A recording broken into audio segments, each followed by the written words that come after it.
Iran has once again broken the ceasefire with the United States of America and has attacked tankers in the Strait of Hormuz again, once more declaring its closure, despite the fact that earlier the parties had supposedly agreed to continue negotiations on July 11. And now Donald Trump is once again threatening to settle the matter with Iran without any negotiations, that is, to resume the war. At the same time, Trump and Netanyahu are trying to improve their relationship. The day before, they had another phone conversation, during which Netanyahu unexpectedly called on Donald Trump to rein in Turkish President Recep Tayyip Erdogan during the NATO summit, which started today in Ankara. Meanwhile, in the Syrian capital, Damascus, powerful explosions went off right near the hotel where French President Emmanuel Macron was staying, who came to Syria for the first time to meet with the local president, Bashar al-Assad. Right now, Syria is being assigned the role of the country that will have to resolve the Hezbollah issue in Lebanon, since under Trump's deal with Iran, Israel must withdraw its troops from the neighboring country. But it's obvious that Syria won't do anything without Turkey's approval, because there is a certain protectorate of one country over another, and it's obvious that Erdogan once helped Assad's movement seize power. In general, as you understand, all these stories are interconnected, and together we will not just discuss them, but try to unravel this whole Middle Eastern tangle of events. My name is Alexi Pecci. Let's discuss this topic together, but before we start, I ask you to subscribe to the channel, click the bell, like, and leave your comment under this video.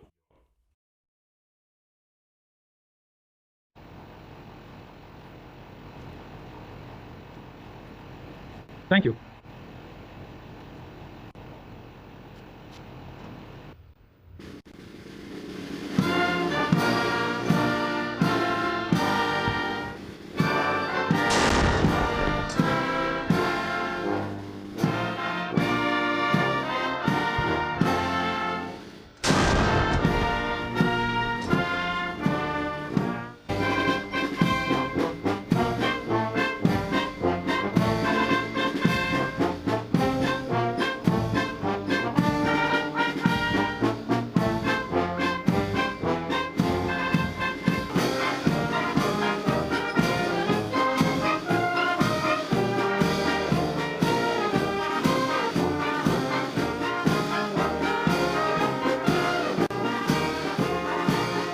So, while a plane carrying US President Donald Trump was landing in Ankara, Iran violated the ceasefire deal made with him. Today, the Iranian Islamic Revolutionary Guard Corps attacked two commercial vessels with missiles in the Strait of Hormuz area amid the ceasefire with the US. This was reported by two publications, Axios and the Wall Street Journal. Both vessels sustained significant damage, but fortunately there were no casualties among the crews. One of the attacked ships turned out to be the Qatari tanker Al-Rekayad, which was transporting liquefied natural gas. Before the attack, representatives of the Islamic Revolutionary Guard Corps demanded over radio that the tankers not use routes along the coast of Oman, but instead travel only in waters controlled by militants of the regime in Tehran. As part of the deal with Trump, remember, Iran promised free ship passage through the entire strait. In addition, the British Maritime Security Agency reported that on Tuesday morning near the coast of Oman, a tanker caught fire after being shelled by an unknown party. What happened puts the memorandum on ending the war between the US and Iran at risk, under which Tehran also agreed to completely stop attacks on ships in the Hormuz Strait. But as we can see, this provision isn't working at all. The parties signed this agreement back on June 18th. It provides for a 2-month ceasefire and also paves the way for negotiations on a comprehensive deal for a full, total end to the war. At the same time, the parties have already exchanged strikes during this truce. The US attacked targets in Iran for 2 consecutive nights on June 27th and 28th. US Central Command called this a response to Iranian aggression against commercial vessels in the Strait of Hormuz. But it is also known that the Iranians attacked US military bases in Bahrain and Kuwait. After that, both sides agreed not to interfere with shipping in the strait. The Americans, for their part, also lifted the blockade. But, as you can see, all of this doesn't last long. New attacks happened just as ships started to use the sea route more actively. Well, apparently expecting that, Finally, an agreement was reached. Finally, the Hormuz Strait is open and can be freely used. But that wasn't the case. According to the consulting company Vortex, in June, up to 4.7 million barrels per day passed through the strait, compared to 2 million barrels in May. That is, it would seem that the volume of shipments increased by almost 2.5 times. Moreover, since the beginning of July, the oil flow has reached about 40% of pre-war levels. So, as you can see, it's an increasing trend. And as the Wall Street Journal noted, there has been a rapid recovery of the oil market. In conclusion, the agreement between the US and Iran has reduced Tehran's ability to threaten the global economy and deprived it of leverage in further negotiations. Therefore, Iran apparently decided to regain that very leverage. Especially when it became clear that the Americans are not responding very actively to any Iranian provocations. But, for example, this time in response to the Iranian attack in the Strait of Hormuz, US President Donald Trump once again said that either a deal will be made with Iran or the US military, as he put it, will see it through to the end. Well, in other words, another threat of resuming the war. The White House believes that Tehran is showing intransigence, especially after the funeral of the slain Ayatollah Ali Khamenei. Indirect talks between the US and Iran ended last week without any visible progress, and the parties agreed to meet again on July 11th. Against this backdrop, there was a phone call between Trump and Netanyahu, who is known for advocating a tougher approach to Iran. But this time, the conversation went in a completely different direction. According to reports from Israeli and American officials, Israeli Prime Minister Benjamin Netanyahu, as it turned out, had already complained to President Trump last Friday about the escalation of anti-Israeli rhetoric by Turkish President Recep Tayyip Erdogan. According to officials, Netanyahu also asked Trump, who will meet with Netanyahu at the NATO summit in Ankara today, to refrain from selling weapon systems that would help Turkey modernize its air force. Tensions between Israel and Turkey have sharply increased over the past 2 years amid the war in the Gaza Strip and now in Iran. But Trump has maintained close friendly ties with both Netanyahu and Erdogan, that is, with a key US ally and a regional mediator. And Trump can't turn away from Erdogan either. Netanyahu's position in Washington has weakened in recent months because of the war with Iran, which has undermined Trump's approval rating and divided his supporters from the MAGA movement. How much influence Netanyahu still has remains unclear, both because of Trump's close relationship with Erdogan and because of the financial benefits from selling American weapons to Turkey. That is, we're talking about the Navy.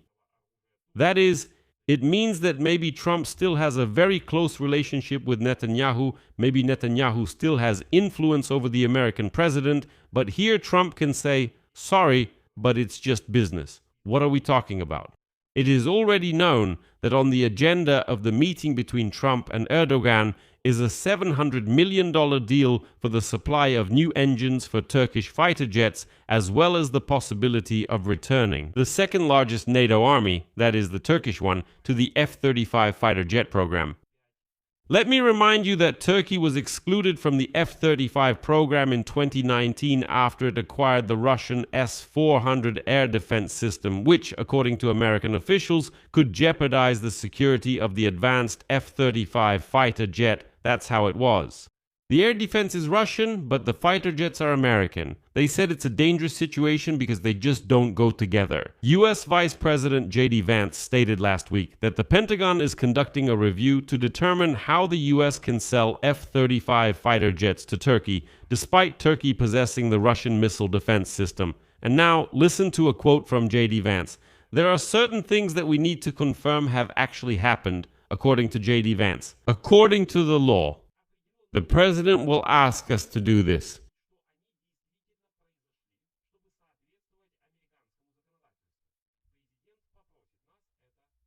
To put it in plain language, it means that Ankara has recently agreed to neutralize this S-400 air defense system or even sell it to someone else, so that by the time the F-35 fighter jets are delivered, there will be no Russian weapons left in the country. Erdogan agreed to this. But for the Pentagon, obviously potential arms sales are inextricably linked to Erdogan's government's increasingly hostile stance toward Israel.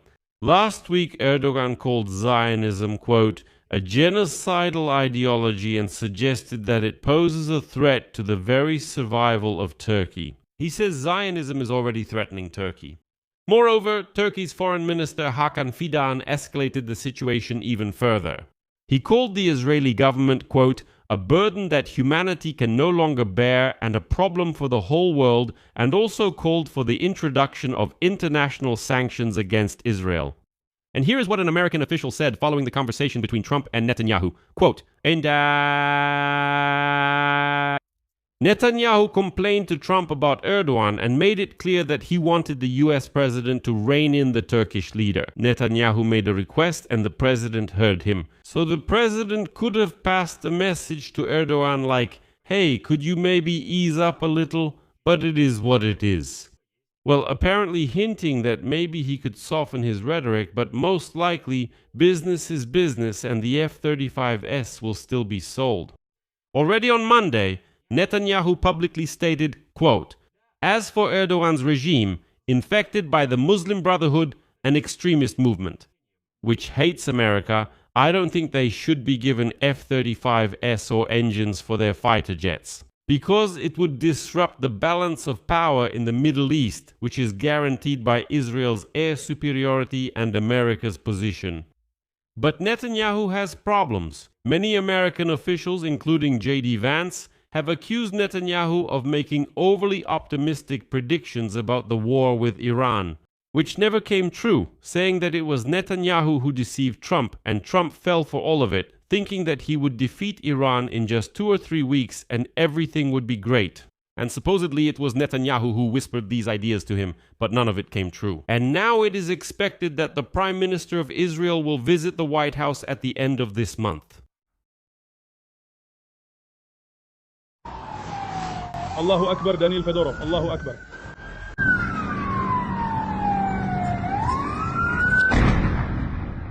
الله أكبر الله أكبر صور قنصار انفجار ثاني الله أكبر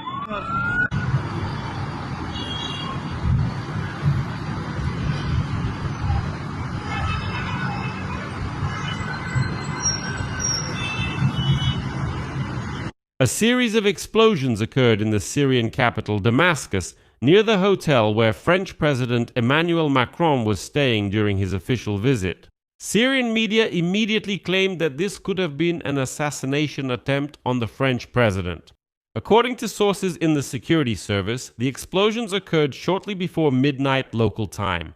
After that, law enforcement immediately blocked the roads and tightened security measures. Eyewitnesses report that they heard several explosions, after which smoke was rising over the scene. It is preliminarily known that several explosive devices went off in close proximity to the residence of the French leader, allegedly planted in a car. Later, the Élysée Palace noted that Emmanuel Macron himself did not even hear the explosions, as at the time of the incident he was not at the hotel but was on his way to a scheduled meeting with the Syrian leader Ahmed al-Sharai. Let me remind you, Emmanuel Macron arrived on an official visit to Damascus, where he is scheduled to hold talks with the president of Syria, Ahmed al-Sharai. During the meeting, the parties are discussing security issues, the matter of investments by the company Total Energies, as well as the return of Syrian cultural artifacts. Previously, the Syrian capital was already visited by European Commission President Ursula von der Leyen and Ukrainian President Volodymyr Zelensky. But for the United States of America and Europe, there is now an even more pressing issue related to Syria.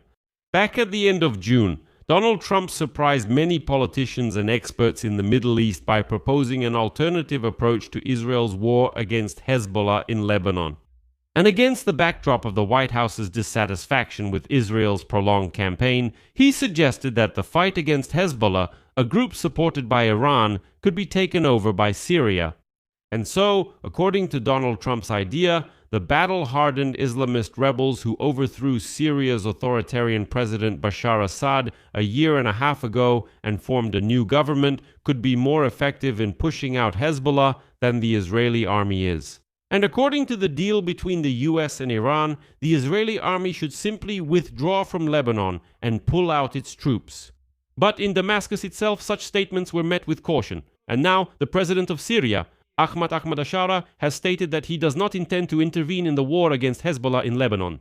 He also claims that Trump's words were simply misinterpreted. But despite this, the American president reiterated his position and continued to publicly promote this idea. And yet, the Syrian army has started demining the territories bordering Lebanon. And the question is why? Well, I think that's a rhetorical question. The very prospect of a Syrian invasion of Lebanon has, of course, already caused concern in Beirut. There is also concern in Israel, which views Ashar's new Islamist government with suspicion. After he came to power, Israel seized control of a strip of territory in southern Syria. And this is where things get really interesting. Syria has also become an arena of growing tension between Israel and Turkey.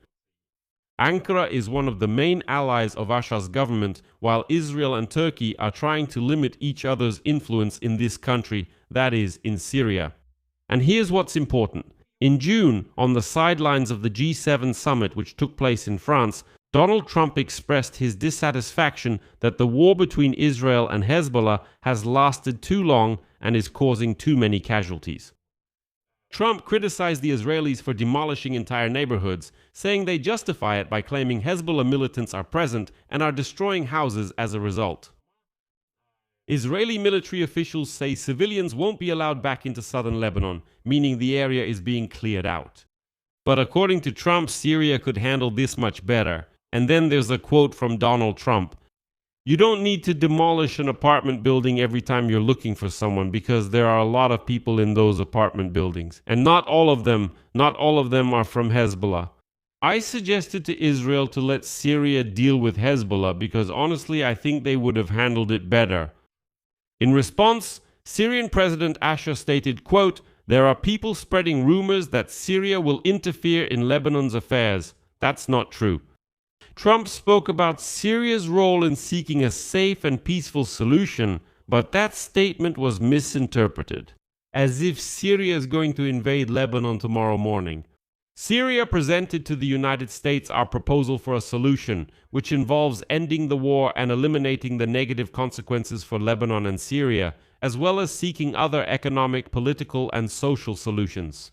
So it seems that Emmanuel Macron might also have joined the attempts to persuade Ashra to get involved in the war against Hezbollah after all. But here, a lot, if not everything, will depend on whether the president of Turkey, Recep Tayyip Erdogan, supports this idea.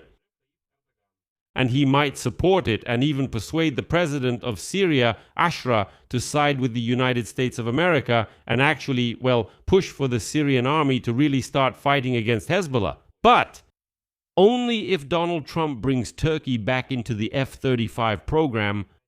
He will sell engines for Turkish fighter jets and so on. So everything in this story is already very interconnected, although at first glance it might not seem that way at all. But as you can see, this whole story is intertwined. And I think I managed to untangle it a little and put in order what's happening today in the Middle East.